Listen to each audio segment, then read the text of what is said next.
We're attempting to 3D print an entire 2026 Formula One car, and we're gonna drift it. Oh, and I should probably mention no hybrid engines or batteries will be involved with the motor we're gonna be putting in this car, and it's a spicy one. In the last episode, we 3D printed and assembled the entire front wing section of the car. It took over 175 hours to print and an entire day to assemble, but you've got to admit, it looks absolutely awesome. But in this episode, we're taking it to a whole new level. We're gonna 3D print and assemble the entire monocoque, aka the cockpit where the driver sits. The monocoque is essentially the survival cell of a Formula One car. It's a solid carbon fiber shell that the entire car is built around. It's insanely light, unbelievably strong, and designed to save a driver's life at 300 kilometers an hour. Luckily, we're building a tube frame chassis for our F1 car, so our 3D printed monocoque is only for aesthetics to get that F1 car look. Only a handful of people in the world are lucky enough to get to sit in an F1 car, and if this build goes to plan, we should be able to replicate that experience. But first, we have a whole lot of 3D printing to do. But before we get into the 3D printing, here on the channel, we love to build crazy and unique cars, but in my spare time, I love to play video games, and lately, I've been absolutely loving War Thunder. It's a massive free-to-play multiplayer military action game. We are thrown into battles across land, air, and sea, and the level of detail is pretty awesome. You've got everything from heavily armored tanks pushing the front line to fighter jets dogfighting overhead and helicopters providing cover for your team, all at the same time. And it's not just arcade style either. Every vehicle actually feels different to drive and control. There's no basic health bars here. You can take out tracks, disable engines, hit fuel tanks. Every shot actually matters depending on where you land it. Plus, you can fully upgrade and customize your vehicles, so whether you want a fast, aggressive setup or something more tactical, you can build it your way. They've just dropped the 9th wave update with new aircraft like the F-16C Block 52 and MiG-29M, plus improved water graphics that look insane, especially in Navy battles. Honestly, it's one of those games where you jump in for a quick session and suddenly it's been hours. You can download War Thunder for free on PC, PlayStation, and Xbox using the link in the description. And if you're new or haven't played for 6 months or more, you'll get bonuses like 100,000 silver lions or exclusive in-game items. If you like to play your games on the go, you can get War Thunder for free on iOS or Android. It's the same kind of action, just in your pocket. So hit the link below and I'll see you in battle. But now,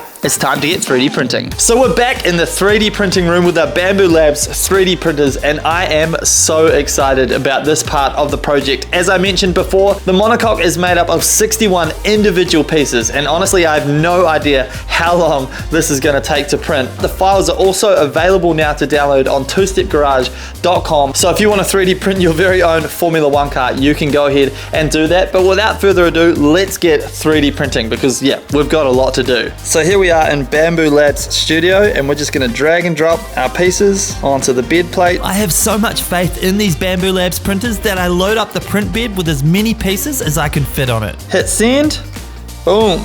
We do the same for the other two printers, and we've officially started printing the monocoque. Okay, so while those pieces are printing, we're gonna move on to the next job, and that is building a jigging table. So the reason we need to make a jigging table is because we are doing a full custom tube frame chassis. So if we were building something like the Slambo, which is actually a BMW E36 chassis with a Lamborghini Diablo kit car shell on top, of course we used the BMW chassis for that, but there is no chassis in the world that's going to be suitable for a Formula One car, so we have to start from scratch. Our custom chassis will be similar to this picture that you see here, but the biggest challenge is making it fit inside our Formula One shell and making sure everything is perfectly center and level. Because if we were to build our chassis, say, off the floor, we don't know that the floor is perfectly level, so it's not a consistent surface to build a beautiful chassis off. Thus, a jigging table is needed. Now, the things we need to build the jigging table are some big lengths of box tube steel, some small lengths of box tube steel,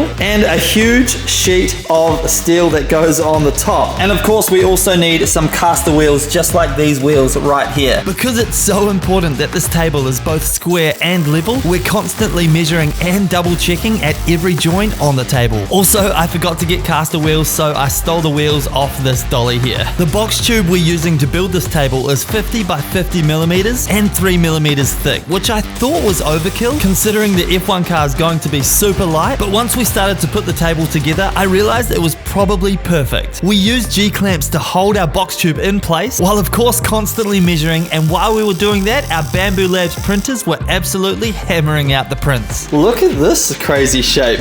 What is that?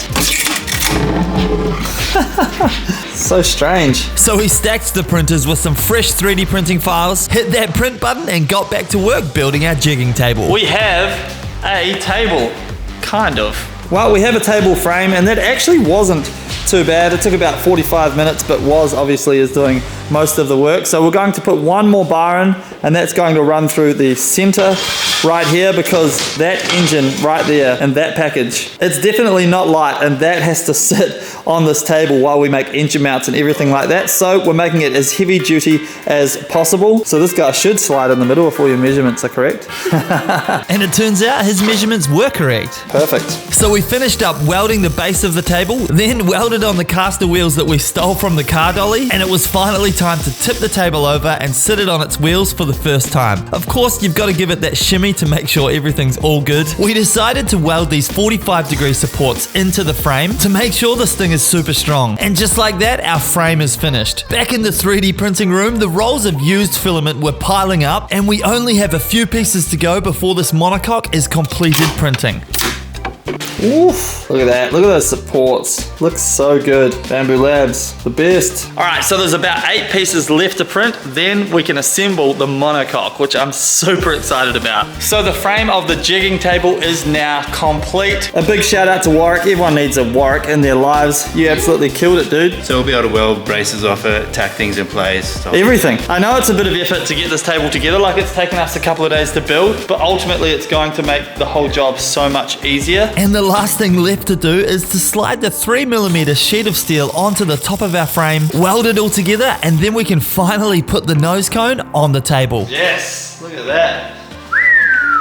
So our jigging table is officially finished, and we are ready to start assembling our monocoque. You have no idea how stoked I am to have this thing sitting on this table. This is it, a monumental moment. The final pieces of the monocoque have finished printing. The final piece of the puzzle.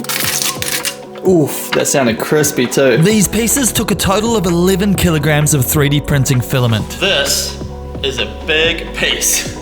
So as I lay the pieces out on the table, I realized just how much of a monumental task we have in front of us putting these pieces together. And here we are. This took a total of 308 hours of 3D printing. And I've got to say, this is an absolutely daunting task that we have in front of us putting all of this together. And it's hard to know exactly where to start, to be honest. Well, this is an absolute mess here. We need to clean it up. So, all right, that is much better. Now, before we get started putting it together, I'm going to give you guys a little rundown on exactly what I use and how I go about putting all of these pieces together. Okay, so to start off with, we have our trusty soldering iron. Look at this guy. He's been through absolute hell, but we use this to build that whole car right there, all 470 plus pieces stuck together with this guy and a Loctite 406 and a Loctite 406 glue. This stuff is fantastic because it actually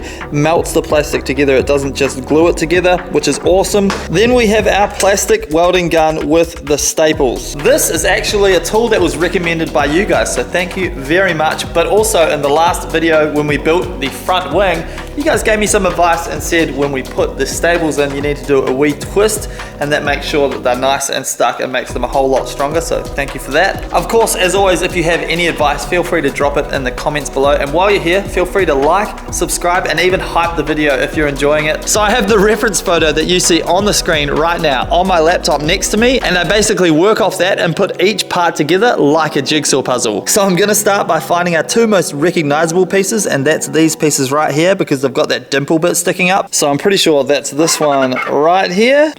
Perfect. And this one right here. Look at that. Ooh, oh yeah. We're on, let's go. Just these 2 pieces sitting together like this, it's already massive. So yeah, this piece is going to be huge when it's all together. To stick the pieces together, I use the soldering iron to make some heat weld tacks. Then I throw a couple of plastic welding staples along the seam. And lastly, we run our Loctite 406 glue down the seam. First piece stuck together. Now to find the rest of it. Though it may seem like it's easy and happens quickly on camera, finding these pieces and making sense of all of the weird shapes is probably the hardest part of the process. But when those pieces come together, it does feel pretty damn good. This is so cool, dude. Look at that. If you're thinking of doing anything like this, I highly recommend it. Even if it's just 3D printing a small project, it is super satisfying.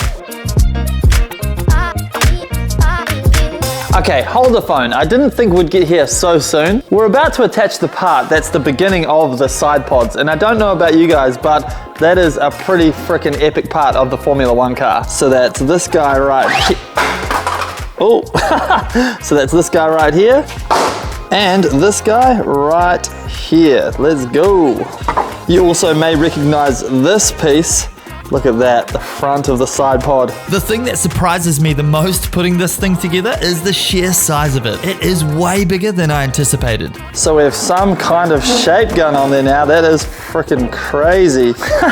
Oh, that's so good. Piece by piece, you can really see the F1 shape coming together. All right, side pod piece going on. This is actually going together so nicely, which is famous last words, of course. This is what the plastic weld tacks look like up close. Don't be afraid to get that penetration nice and deep. How good is that? Side pod, guys, so sick. We add the same pieces to the other side pod and it finally feels like we're getting somewhere. Alright, so progress so far has been pretty solid and we're looking pretty damn good. Look at that. But I did just spend the last 20 minutes going through all of the pieces and trying to figure out what pieces we needed next. It's basically a process of elimination. So I've got all of our kind of 90-degree bits sitting over here because these seem to be the easiest bits to place. But I've figured out the next bits that we are going to attach to our piece. So far we're about an hour and 45 minutes in, so it's not so bad in terms of how much we've gotten done. And technically, because of the process of elimination, as the bits get less and less, they should be easier and easier to place. That's the theory anyway, but let's continue putting this thing together.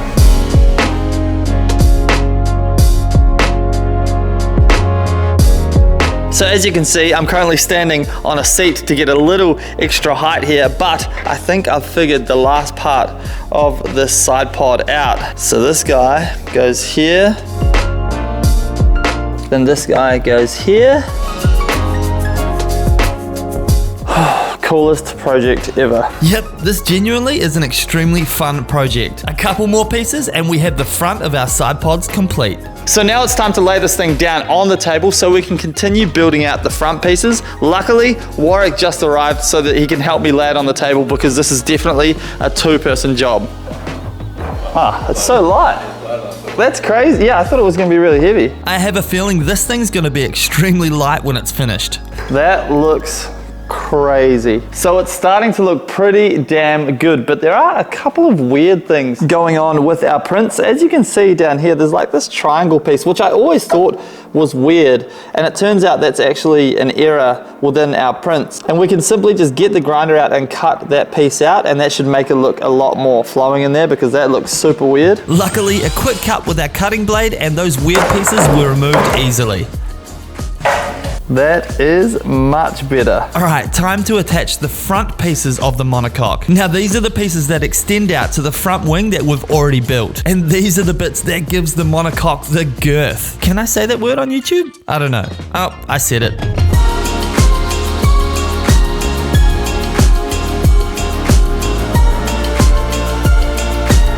So the outer shell of the section that we've currently 3D printed is officially complete. And this thing is absolutely massive. Considering we still have to build a whole other section all the way out the back, I may have underestimated just how big these cars are. But I am so happy with how this has come together. But if you think about it, this is where we're going to be sitting. The halo hooks up to here and goes up over your head, which is absolutely crazy. So look at all the room that we have in here, which is pretty cool. As for the rest of the parts that we have left over on the table, these are all of the parts that build the seat that goes inside the cockpit. Unfortunately, we won't get that built in this video, but what we are going to do is spin this around and sit it in front of our front wing so that we can have the full vision of how this all looks when it's almost all together. All right, here we go. Don't muck this up. This is slightly nerve-wracking because I have to do this all by myself.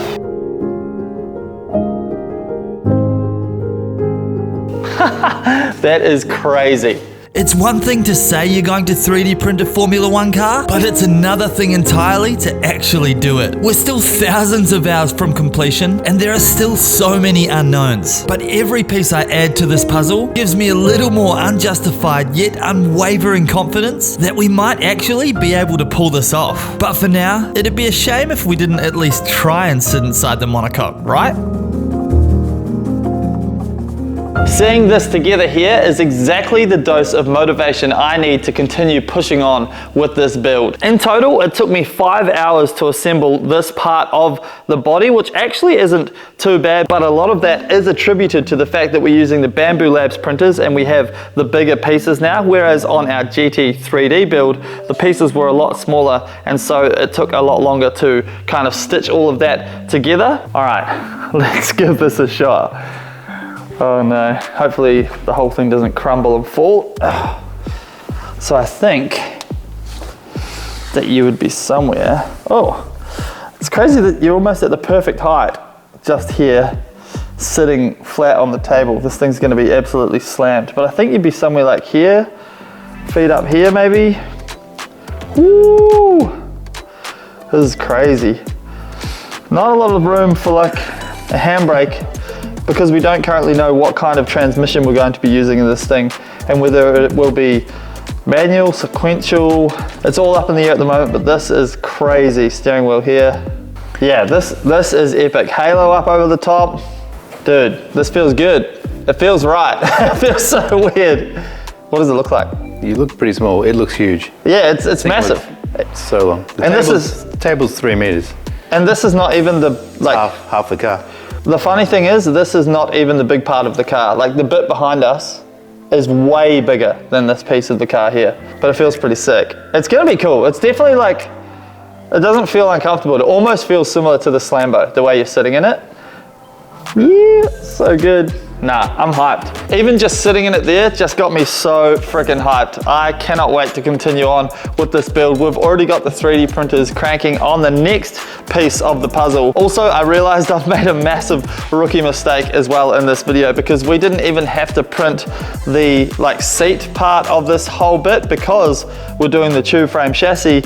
We don't need it, because the tube frame chassis itself is going to be all made inside of here, and that itself will have its own seat and stuff in it. Therefore, all of these pieces that we've printed here are actually going to be rendered obsolete. So realistically, I could have just highlighted all those bits within the files and just not printed them. We wasted a little bit of time and filament, but there is no learning without failure, and that is definitely a lesson learned. But the next episode, we are revealing the engine. That is this bad boy right here, and I would love for you guys to jump in the comments and guess exactly what engine this is. If anyone gets it right, I'm gonna pick a random comment and I will send you out just a bunch of goodies. It doesn't matter where you are in the world, I'm happy to send it anywhere, so throw your guesses in the comments. But as you can see, this is a fairly girthy motor. Once again, we use that word.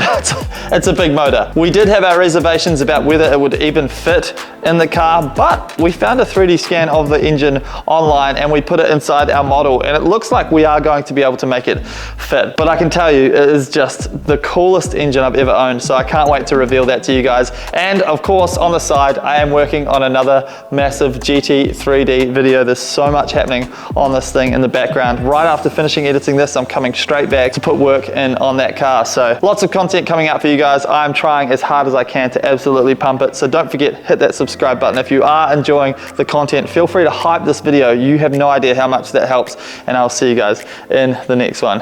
F1 car, we're making progress. Happy days. Cheers guys. Bye.